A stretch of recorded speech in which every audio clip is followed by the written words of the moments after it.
Bonjour à tous, petit enseignement sur les pierres précieuses, les gemmes, comme on les appelle, enfin voilà, choisissez.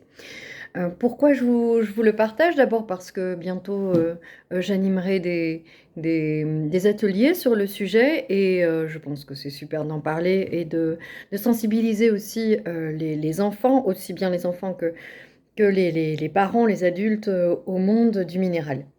Alors le monde minéral est un monde qui nous appartient, à nous aussi, les humains. On l'a en nous puisque nous avons, les minéraux dans notre corps et depuis la nuit des temps, on soigne avec les minéraux, que ce soit en les posant sur la peau, que ce soit en avalant une infime partie, ce que l'on fait encore aujourd'hui en consommant, des micros, vraiment des toutes petites parties de cuivre, par exemple, pour se soigner. Donc, le minéral est présent dans le corps.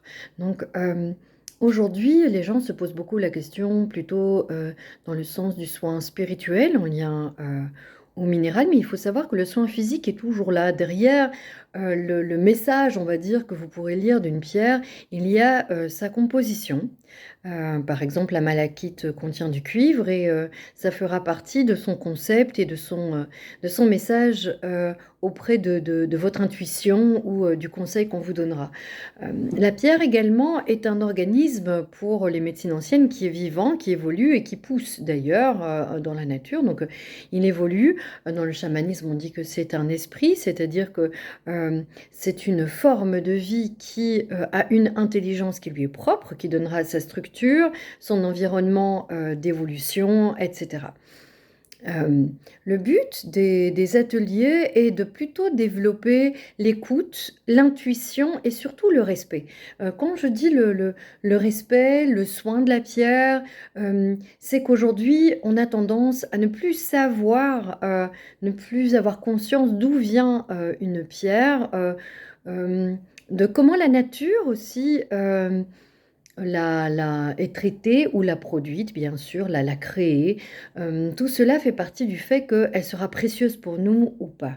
Et donc, la sensibilisation au respect de la vie fait partie des ateliers. Le deuxième point, bien sûr, est de sentir que nous avons une affinité avec certaines pierres et d'observer pourquoi, d'apprendre à avoir une lecture intuitive, une lecture aussi objective, de par le fait de se documenter sur le sujet de cette pierre.